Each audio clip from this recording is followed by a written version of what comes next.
Finally, the Chinese state-run media has explained why China is angry with India. If you are concerned about a tense border situation between India and China, this is a very important development. The Chinese government-backed tabloid claims that the latest standoff was not caused by accident, but was a planned move of New Delhi.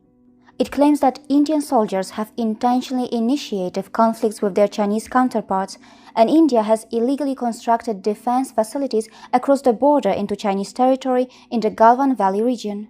The harsh-toned articles goes on to warn that if India failed to stop such provocations as soon as possible, it will impact on Beijing-New Delhi ties and may even exceed the sort of intensity of the Doklam standoff. It even suggests that just because the West is going against China and the Chinese economy has slowed down, it doesn't mean that India can take advantage of China at the border. The author, who is the president of Chengdu Institute of World Affairs, writes that it is America which is isolated by the world and not China. According to him, India was crushed by China in 1962 when the national strength between the two nations was comparable. Now China's GDP is 5 times that of India. So why so much anger against India? And why is it happening now? The answers to those questions can be found if one takes a closer look at the article. It says the more the Chinese nation is exposed to external pressures, the more it will be tightly united. It is well known that sometimes countries start escalating things at the border to divert the attention of their citizens from the domestic problems.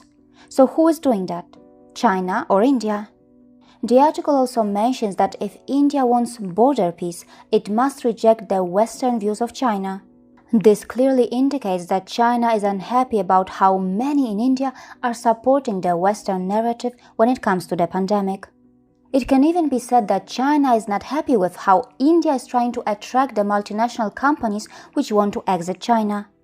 In a previous article, the state-run media outlet has mentioned that with India's economic rise, bilateral ties between the two emerging Asian powers are growing increasingly complicated. Countries that share a land border with India now have tighter investment rules after India revised its foreign investment on April 19. This move from India did unsettle China.